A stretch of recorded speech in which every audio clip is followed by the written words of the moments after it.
Doctor منیب خان میرے programme کے guest ہیں. سر تھینک یو ویری مچ آنے کے لیے, اور کلینکل آنکولوجسٹ ہیں, اور ان سے جانیں گے کہ کینسر ہوتا کیا ہے, اس کی پریکاشنس کیا ہیں, اور اس کے سمٹمز کیسے آپ کو شو آف ہوتے ہیں, اور آپ اپنے ڈائٹ اپنے فوڈ کے لحاظ سے جو ہے وہ اس سے کیسے بچ سکتے ہیں. اور کیونکہ کینسر کا جو مرض ہے وہ بڑی تیزی سے دنیا میں تو پھیل ہی رہا ہے. پاکستان کے میں جو ہے نا اس میں کیسز اتنے رپورٹ نہیں ہو رہے تھے, لیکن اب پاکستان کے اندر بھی کینسر کے کیسز میں تیزی سے اضافہ ہوتا جا رہا ہے. So coming to the doctor صاحب, السلام علیکم. آپ نے بہت بھاری انٹرویو جو ہے نا وہ میں سمجھتی ہوں کہ آج ہونے جا رہا ہے. سمجھ نہیں آ رہی کہ انارکلی کے واقعے پہ بات کی جائے, پاکستان کے پرسکون انوائرمنٹ کے حوالے سے بات کی جائے, تو یہ جو کل کا جو انسیڈنٹ دیکھا ہے, میرے پاس تو نہ تو الفاظ ہیں, دماغ بالکل سن ہو چکا ہوا ہے, کچھ کہنے کو بات کرنے کو دل ہی نہیں کر رہا. کل کے واقعے پر آپ کیا کہیں گے؟ شمائلہ, بہت دکھ کی بات ہے, اور ہمارے معاشرے میں کافی عرصے سے یہ مسائل چل رہے ہیں دہشت گردی کے, اور یہ دیکھ کے بڑی حیرت ہوتی ہے کہ ایک معاشرے میں اب ہر انسان کا ایک کردار ہے. آپ ہوسٹ ہیں, میں ڈاکٹر ہوں, ہمارے کیمرہ مین ہیں, ہر شخص اپنا کردار ادا کرتا ہے. ڈیفینیٹلی. آخر ایسا کیا وجوہات ہوتی ہیں کہ کچھ لوگ ان سب چیزوں سے ہٹ کر صرف اور صرف اپنی ذاتی انا کے لیے اور صرف اپنی خواہشات کی تکمیل کے لیے دوسروں کی جان تک لینے کو تیار ہوتے ہیں؟ انسانی جسم میں اسی چیز کو کینسر کہتے ہیں. جس طرح ہمارے معاشرے میں مجرم پیدا ہوتے ہیں جن کی صرف اور صرف اپنی بقا میں دلچسپی ہے, جو چاہتے ہیں کہ میں زندہ رہوں, سب کچھ میرے پاس آ جائے, باقی سب بھوکے مر جائیں, اور کسی کی جان جاتی ہے تو جائے. اسی طرح انسانی جسم میں بھی ہر سیل کا, ہر آرگن کا ایک فنکشن ہوتا ہے, اور اس میں کبھی کبھی اسی قسم کی بغاوت, انارکی پیدا ہو جاتی ہے. اور کچھ سیل ایسے ہوتے ہیں جو نکل کے دوسرے سیلوں کا حق حاصل کر لیتے ہیں, انہیں مرنے دیتے ہیں, خود بڑھتے رہتے ہیں. تو it's something very close to my heart. میں تو دیکھتا ہوں کہ جو جسم کے اندر کینسر کرتا ہے وہی معاشرے میں ایک مجرم اور ملزم کرتا ہے. بیسکلی خیر بہت سے ہمارے ایسے ویورز ہیں جن کو ابھی تک اس مرض کے بارے میں پتہ ہی نہیں ہے, تو میں چاہوں گی کہ آپ مختصر لیکن جو ہے نا وہ منجمد اس کے بارے میں اپنا جو ہے نا وہ تعارف دیں کہ بیسکلی کینسر ہوتا کیا ہے. جیسا میں نے کہا کہ جس طرح معاشرے میں جرائم پیشہ لوگ پیدا ہوتے ہیں جو دوسروں کی جان لے لیتے ہیں, دوسروں کا مال ہڑپ کرتے ہیں, کرپشن کرتے ہیں, اسی طرح انسانی جسم میں بھی ہوتا ہے. اس کی بہت سی وجوہات ہیں. جس طرح معاشرے کے اندر لاقانونیت ہوتی ہے, معاشرے کے اندر خرابیاں ہوتی ہیں جن کی وجہ سے لوگ مجرم بنتے ہیں, بغاوت کا عنصر ہوتا ہے, ملکوں میں بغاوت ہوتی ہے. اسی طرح انسانی جسم میں ہمارے ہی جسم کے سیل ایک بغاوت کرتے ہیں اور اس کو کینسر کہتے ہیں. اس میں اہم چیز یہ ہے کہ لوگ یہ سمجھتے ہیں کہ کینسر شاید زندگی کے کسی ایک خاص مرحلے میں جا کے ہوتا ہے اور اس کے بعد انسان اس کا علاج نہیں کر سکتا. یہ دونوں باتیں غلط ہیں. پہلے میں دوسری بات کی طرف آؤں گا کہ کینسر کا علاج ممکن ہے. اگر آپ اس کو بہت جلدی پکڑ لیں تو اس سے مکمل شفا ہو سکتی ہے. کچھ کینسر تو ایسے ہیں کہ جو اگر آخری درجے تک بھی پہنچ چکے ہوں وہاں سے بھی شفا ہوتی ہے. ٹیسٹیکولر کینسر ہے, خصیوں کا کینسر, 97% کیور ریٹس. اچھا 97%. بلڈ کا ایک کینسر ہے ہاجکن لمفوما. میرا ایک بہت ہی عزیز دوست بھائیوں کی طرح پچھلے ہفتے مجھے خبر آئی, اور آج میں اس سے لاہور میں مل رہا ہوں, کہ اس کو ہاجکن لمفوما ہے. That's the reason why I am in Lahore. By chance I've come to see you. 95% cure rate, جو کہ ایک امیزنگ بات ہے. کسی کو شوگر ڈائبٹیز ہو جائے تو آپ اس کو کیور نہیں کر سکتے. 0% کیور ریٹ ہے. ہائپر ٹینشن, بلند فشار خون, 0% cure rate. Heart problem, 0% cure rate. لیکن کینسرز کی کچھ ایسی قسمیں ہیں جن کو 95%, 90% کیور کیا جا سکتا ہے. ابھی تو میں آپ, کیونکہ آپ سن رہی ہوں, آپ ایکسپرٹ ہیں, ہمارے معاشرے میں تو کانسیپٹ یہ پایا جاتا ہے کہ اگر کہہ دیا جائے اللہ معافی دے, مطلب پہلی بات تو ہے کہ اللہ تعالیٰ ہر کسی کو اس بیماری سے محفوظ رکھے, لیکن وہ دیکھتے ہیں نا کہ اچھا یار فلاں کو کینسر ہے تو اس کا مطلب سمجھتے ہیں کہ بس اب تو یہ مر جائے گا, اس کے پاس وقت کم رہ گیا ہے. یہ کانسیپٹ بہت ہی نارمل ہے. ہر بیماری کا جو ہے نا وہ کانسیپٹ ڈفرینٹ ہے, لیکن کینسر کا سینیریو بالکل چینج ہے. اگر آپ کو کینسر ہو گیا ہے تو آپ اس کا مطلب آپ کے پاس وقت کم ہے, آپ کی زندگی جلدی ختم ہو جائے گی. نہیں, یہ حقیقت سے بہت دور ہے. اور اسی وجہ سے میں نے اور میرے ساتھیوں نے ہم نے ایک مشن شروع کیا جس کا نام ہے killing cancer kindly. Website بھی ہے, یوٹیوب چینل ہے, اس پہ ہم بہت سی انفارمیشن ڈالتے ہیں. اور اکثر لوگوں کو تو یہ بھی نہیں پتا کہ کینسر کیا ہے, آنکولوجی کیا ہے, میلیگننسی کیا ہے, بالکل. اس کو بھی میں نے سٹارٹ پہ جب میں پروگرام کے شروع ہونے سے پہلے بھی میں آپ سے بات کری تھی کہ آنکولوجی میں اور اس میں کینسر میں کیا ڈفرینس ہے. ہم نے اس پہ 5-5 10-10 منٹ کے ویڈیوز بنائے ہیں، انگریزی میں بھی اور اردو میں بھی، اور مزے کی بات یہ ہے کہ ابھی 6 زبانوں میں ان کا ترجمہ لوگ خود بہت کر رہے ہیں، اور اس کا مقصد یہ ہے لوگوں کو یہ بتانا کہ کینسر جو ہے ایک موذی مرض ہے، لیکن اگر اس کو وقت پہ پکڑا جائے اور اس کا مناسب علاج کیا جائے تو اس کو مکمل طور پہ ختم کیا جا سکتا ہے، اور ہمارا مقصد یہ ہے کہ کینسر کو ہونے سے پہلے ہی روکا جائے۔ عالمی ادارہ صحت ورلڈ ہیلتھ آرگنائزیشن کہتی ہے کہ 50% کینسر کو ہونے سے آپ روک سکتے ہیں۔ شمالا، یہاں میں آپ کو ایک بات بتانا چاہوں گا جس سے ہو سکتا ہے کہ آپ مزید پریشان ہو جائیں۔ I know you're already quite worried about what happened yesterday۔ ہر روز میرے اور آپ کے جسم میں اور ہر انسان کے جسم میں 800 سے لے کے 1000 تک کینسر کے سیلز پیدا ہوتے ہیں۔ How could be possible؟ مطلب ہر روز 800 to 1000 cells producing in 800 our to body۔ 1000 cells جن میں میوٹیشنز ہوتی ہیں، cancerous mutations, and each one of them, ان میں سے ہر ایک سیل ایک مکمل کینسر بن سکتا ہے نارمل ہیومن بینگ کے اندر، normal human being, healthy human being کے اندر۔ ابھی ہم ان کی بات نہیں کریں جو ہائی رسک ہیں، جو اسموکنگ کرتے ہیں، جو الکوہول میں انڈلج کرتے ہیں، یا جن کی ڈائٹ میں پرابلمس ہیں، وہ اٹس اے بگ ڈسکشن، ان لوگوں میں زیادہ ہوتے ہیں۔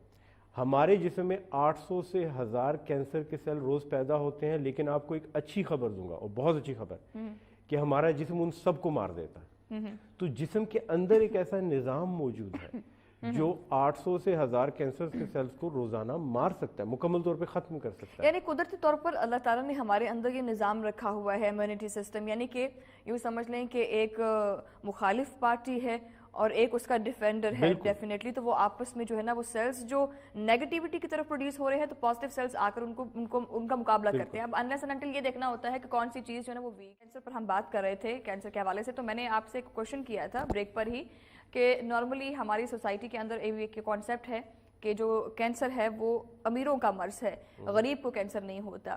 لوگ کہتے ہیں کہ جی آپ ریشو نکال کے دیکھ رہے ہیں تو بہت امیر لوگ اس مرض میں مبتلا ہوتے ہیں، غریبوں کو تو یہ مرض چھو کر بھی نہیں گزرتا، اس کی ریزن کیا ہے؟ Thank you شمالا۔ اس سے پہلے کہ میں ایسے بات کروں، آپ کی اجازت سے انارکلی والے واقعے پہ میں تھوڑا سا کچھ کہنا چاہوں گا کہ ظاہر ہے کہ اس سے ہم سب جو ہیں انتہائی دکھی ہیں۔ یہ جو دہشت گردی ہے جو ہمارے ملک میں قتل عام ہو رہا ہے، اور بے حسی ہے کہ ایک انسان دوسرے انسان کی جان لے رہا ہے، یہ راتوں رات نہیں ہوئی، یہ کئی دہائیوں پہ مشتمل ہے۔ اس کے پیچھے اندرونی عوامل بھی ہیں، بیرونی عوامل بھی ہیں، اور آج ہم اس مقام پہ اس لیے ہیں کہ ہم نے اس وقت ان چیزوں کی پرواہ نہیں کی۔ میں ایک بات اکثر اپنے مریضوں کو بھی کہتا ہوں اور اپنے دوستوں کو بھی کہتا ہوں کہ ہمیں اللہ نے اس دنیا میں یہ آزادی دی ہے کہ ہم فیصلے خود کریں۔ We are free to make decisions but we have to live with the consequences of those decisions. ہم جو بھی فیصلہ کرتے ہیں زندگی کا، اس کے نتیجے کے ساتھ ہمیں زندگی گزارنے پہ مجبور ہے۔ فیصلہ کرنے میں آزاد ہے، نتیجے کے ساتھ زندگی گزارنے میں مجبور ہے۔ اور جس طرح معاشرے میں بگاڑ آہستہ آہستہ پیدا ہوتا ہے، اسی طرح سب بیماریاں، چاہے شوگر ہو، چاہے ہائی بلڈ پریشر ہو یا کینسر ہو، یہ کئی سال پہلے شروع ہو جاتی ہیں۔ اگر ان کے بارے میں احتیاط کی جائے اور ان کے بارے میں جانا جائے کہ کن کن چیزوں کے روکنے سے یہ رک سکتی ہیں، تو ہم اس مقام تک نہیں پہنچتے جہاں پہ پورے جسم میں انتشار ہو جیسا ہمارے معاشرے میں آج ہے۔ آپ کے سوال کی طرف آؤں گا اور بڑی مختصر جواب دوں گا کہ یہ ایک حقیقت ہے کہ کینسر امیر ممالک میں زیادہ ہو رہا ہے، اور جہاں خوراک کی بہتات ہے، جہاں پر ہائی شوگر ڈائٹ ہے، گلوکوز زیادہ ہے، وہاں پر کینسر کی شرح بھی بڑھتی جا رہی ہے۔ کینسر کے سیل جو ہیں، جو خلیے ہیں، وہ گلوکوز پسند کرتے ہیں 10 گنا زیادہ۔ جسم میں اگر انسولین زیادہ پیدا ہو، جو گلوکوز کھانے سے پیدا ہوتی ہے، تو کینسر کے اوپر انسولین اور گلوکوز پکڑنے کے 10 گنا زیادہ ریسیپٹر ہیں عام سیل کی نسبت، اور وہ تیزی سے بڑھتا ہے اس قسم کی خوراک کے ساتھ۔ تو جو امیروں کی خوراک ہے، جس میں آئس کریمز ہیں اور چاکلیٹس ہیں اور ریفائنڈ شوگرز کی بہتات ہے، اس سے کینسر زیادہ تیزی سے بڑھ رہا ہے۔ اور جو غریب ہیں، جن کے اندر میل نیوٹریشن ہے، جن کو کھانے کو نہیں ملتا، ان میں کینسر کا امکان کم ہے۔ یہی وجہ ہے کہ اب بیرونی ممالک میں، امریکہ، کینیڈا، یورپ میں ایک نئی چیز چلی ہے جس کو انٹرمیٹنٹ فاسٹنگ کہتے ہیں، کہ آپ 2 دن روزہ رکھیں اور 5 دن روزہ نہ رکھیں، 2 days of fasting, 5 days of feasting. وہ چیز جو ہمیں 1400 سال پہلے سکھائی گئی تھی، آج مغربی معاشرہ اس کو سائنسی تحقیق کے ساتھ بیان کر رہا ہے۔ اور ایک اور چیز جو میں نے آپ سے وعدہ کیا تھا کہ آپ کو ایک ایسی خبر سناؤں گا جس سے آپ واقعی حیران ہو جائیں گی، جو ملٹی وائٹامنس ہیں، اگر آپ خوراک کی صورت میں پھلوں سبزیوں کی صورت میں وٹامن لیں تو اس سے کینسر کم ہوتا ہے. لیکن جو مصنوعی ملٹی وٹامنس ہیں جو گولیوں میں پاؤڈر سیرپس کی صورت میں ملتے ہیں ان سے کینسر ہونے کا امکان بڑھ جاتا ہے. اور یہ وہ بات ہے جو ہمیں نہیں بتائی جاتی. اوور دا کاؤنٹر بیچے جا رہے ہیں, لوگ روزانہ لے رہے ہیں. اور کلنگ کینسر کائنڈلی جو یوٹیوب چینل پہ آپ جائیے تو اس میں میں نے پوری پریزنٹیشنز کی ہیں, وٹامن سی پہ الگ کی ہے, ملٹی وائٹامنس پہ ایک بڑی تفصیلی گفتگو کی ہوئی ہے. یہ کینسر کاز کرتی ہیں, یہ کینسر کے امکان بڑھا دیتی ہیں. اور ٹرائل آفٹر ٹرائل 1992 سے لے کے آج تک بے تحاشا ٹرائلز میں یہ ثابت ہوا ہے کہ ملٹی وائٹامنس جو سنتھیٹک ہیں, مصنوعی ملٹی وٹامن جو ہم گولیاں کھاتے ہیں اور سمجھتے ہیں صحت کے لیے اچھی ہیں, بہت بری ہیں, مضر صحت ہے, ان سے کینسر بڑھنے کا امکان ہے. اگر جسم میں وٹامن کی کمی ہے تو آپ وٹامن لیں, دوبارہ چیک کریں, جب وہ کمی پوری ہو گئی ہے تو اس کو تو ڈاکٹر صاحب وہ ضروری ہے کہ آپ وٹامن کی جو کمی ہے وہ آپ سپلیمنٹ سے ہی پورا کریں اس کو؟ ہرگز نہیں. اگر شدید کمی ہے تو آپ کو سپلیمنٹ چاہیے, کیونکہ سپلیمنٹ بہت تیزی سے جسم میں وٹامن داخل کرتے ہیں. اور شاید اسی وجہ سے کینسر زیادہ ہوتا ہے کہ کینسر کے خلیے زیادہ کھاتے ہیں, زیادہ تیزی سے بڑھتے ہیں, ان کو یہ تیزی سے آتے ہوئے وٹامن زیادہ سوٹ کرتے ہیں باقی جسم کی نسبت. شمالا آپ سے ایک سوال پوچھوں گا, کیا آپ ملٹی وٹامن لیتی ہیں؟ نو. اگر میں آپ کو یہ کہوں کہ آپ ملٹی وٹامن لیتی ہیں تو آپ کیا کہیں گے؟ میں لیتی ہوں تو میں کیا کہوں گی؟ آپ لیتی ہیں, آپ کو معلوم نہیں لیکن آپ لیتی ہیں. obviously میں فروٹ ایسا انٹیک کرتی ہوں, میں ویجیٹیبلز ایسے انٹیک کرتی ہوں. آپ سنتھیٹک ملٹی وٹامن لے رہی ہیں. ہمارے آٹے میں ڈالے جاتے ہیں, وائٹامن بی فورٹیفائی کیا جاتا ہے, ہمارے تیل میں وائٹامن اے اور ڈی ڈالے جا رہے ہیں. کسی نہ کسی طریقے سے وہ چیز ڈالی جا رہی ہے. کیونکہ جو آپ کی فارماسیوٹیکل کمپنیاں ہیں وہ بے تحاشا ملٹی وٹامن بناتی ہیں. ان کو پتا ہے کچھ لوگ گولیاں خریدتے ہیں, کچھ نہیں خریدتے, تو انہوں نے حکومتوں کے ساتھ مل کے یہ فیصلہ کیا ہے کہ کھانے کی اشیاء میں آپ کی جوس کی بوتل میں فورٹیفائڈ ایڈیشنل ملٹی وائٹامن ڈال دیا. اور اس کا آپ ڈاکٹر صاحب یہ کہہ رہے ہیں کہ اس کا نقصان ہے ہماری باڈی پہ. بالکل ہے. تو پھر اس کی پرمیشن کیسے دی جا رہی ہے حکومت سطح پر؟ اسی چیز پر ہم اب کام کر رہے ہیں. کلنگ کینسر کائنڈلی کا یہ مقصد ہے کہ ہم لابنگ کر کے حکومت کو کہیں کہ جب ہمارے پاس میڈیکل ایویڈنس ہے, ایویڈنس بیسڈ میڈیسن یہ کہتی ہے, شواہد ہیں کہ یہ خطرناک ہیں, تو ان کو ریگولرائز کیا جائے.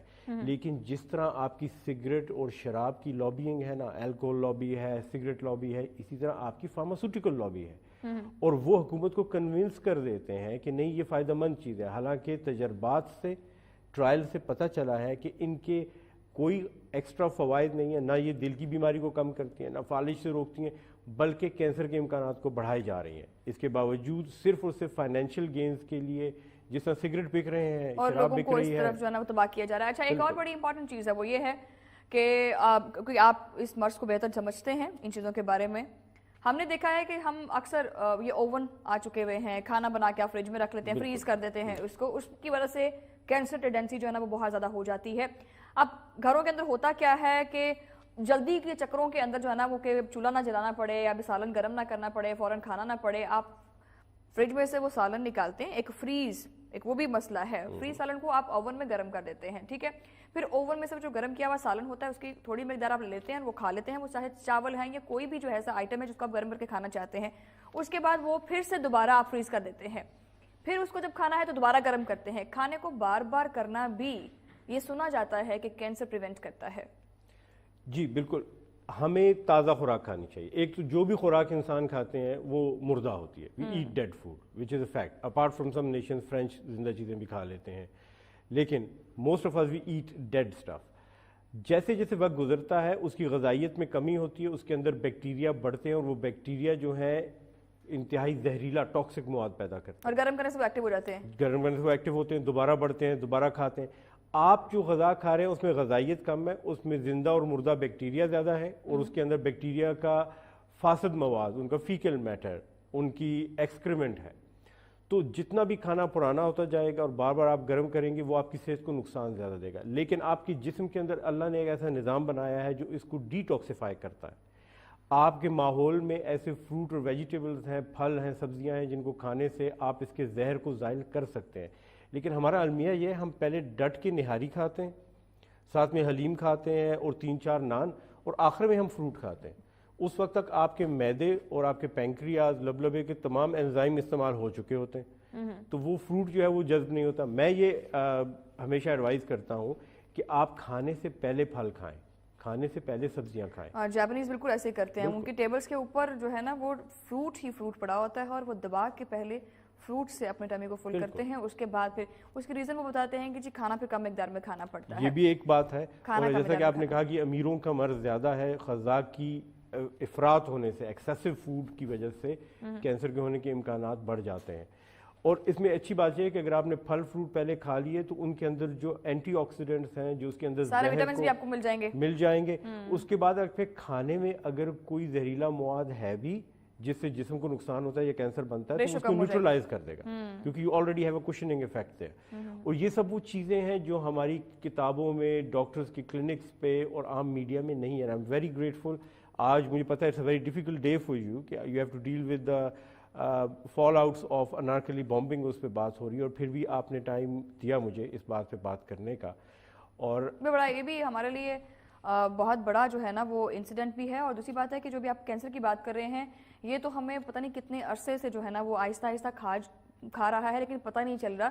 خاص طور پر خواتین اس کے اندر بڑا مبتلا ہو رہی ہیں, اور خواتین جو سن رہی ہیں ان کے لیے بڑا امپورٹنٹ ہے یہ چیز کہ اکثر یہ جو چھاتی کا کینسر ہے, ٹھیک ہے, اس کے بارے میں ہماری بہت ساری خواتین کو پتہ ہی نہیں ہے کہ اس کے سمٹمز کیا ہیں یا ہمیں اس سے کس طرح سے بچنا ہے. ساری پریکاشنز پر عمل کرنے کے باوجود بہت ساری خواتین اس مرض میں مبتلا ہو رہی ہیں, اور یہ بہت ہی زیادہ خطرناک مرض ہے. جی شمائلہ, میں اپنی تمام بہنوں بیٹیوں کو یہ کہوں گا کہ آپ چھاتی کے کینسر کی اسکریننگ کے لیے ایک 6 منٹ کا ویڈیو ہے, اردو میں بھی ہے, انگلش میں بھی ہے, یوٹیوب چینل ہے کلنگ کینسر کائنڈلی, وہاں بڑی تفصیل سے بتایا کہ آپ نے سیلف ایگزامینیشن کیسے کرنا ہے, میموگرام کب کرنا ہے, کیسے کرنا ہے, اور کس طرح آپ نے پتہ چلانا ہے کہ آپ کو چھاتی کا کینسر ہے یا نہیں ہے. اگر چھاتی کا کینسر موبائل ریڈیشن, سوری بس بہت کم ہے, موبائل ریڈیشن پہ بات نہ رہ جائے. موبائل ریڈیشنز بھی آلسو کازز کینسر. اس کے اوپر موبائل پاس رکھنا, the jury is still out on it. Radiation ہے, نان آئونائزنگ ریڈیشن ہے موبائل میں اور آپ کے گیجٹس میں. احتیاط یہ کیجئے کہ ان کو اپنے سے 2 فٹ دور رکھیے. اگر آپ نے فون پہ بات کرنی ہے تو ہینڈز فری لگا لیں, فون کو 2 فٹ دور رکھیں. رات کو سرہانے لگا دیں گے تو آپ کے جو کان کے پردے ڈیمیج ہو جائیں گے, ڈاکٹر یہ بھی منع کرتے ہیں. والیوم کم کر دیجئے, فون پہ کم بات کریں, ملا کے بات کریں. ہمارے انسانوں میں جب ہم مل کے بات کرتے ہیں اس کا امپیکٹ اور ہوتا ہے, کیونکہ جو چہرے کے تاثرات ہیں نا, ایک انسان کے چہرے کے 10,000 تاثرات ہوتے ہیں, اور آپ کا ذہن دوسرے انسان کے 10,000 تاثرات کو پک کر لیتا ہے, ہلکی سی جنبش ملی سیکنڈ کی بھی. مل کے جو بات کرنا ہوتا ہے نا, اس کا اور فون کا اور ٹیکسٹ کا بڑا فرق ہے. اور ہمارے یہاں معاشرے میں زیادہ تر لوگوں میں جو اختلاف پیدا ہوتا ہے, جو مس انڈرسٹینڈنگ ہوتی ہے, وہ اس لیے کہ آپ کو جو کسی کا ٹیکسٹ آتا ہے تو آپ کو پتہ نہیں چلتا کہ اس کا لہجہ کیا ہے, کس سینس میں لکھا ہے, اور جب آپ آواز سنتے ہیں تو آپ کو چہرے کے تاثرات نہیں پتہ.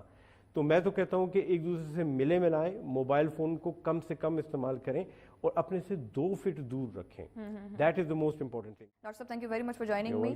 اور ناظرین, اس میں ہم نے آج انارکلی واقعے پر بھی بات کی ہے. اللہ کرے اس امید کے ساتھ کہ ہمارا کل کا دن اچھا اور بہترین گزرے اور ہم دہشت گردی جیسے اس کینسر سے جو ہے نا وہ ہم بچ سکیں اور دیگر بیماریوں سے بھی ہم بچ سکیں. اور آپ سے ملاقات ہوگی انشاءاللہ اگلے ویک میں. تب تک کے لیے اللہ نے کے پاس.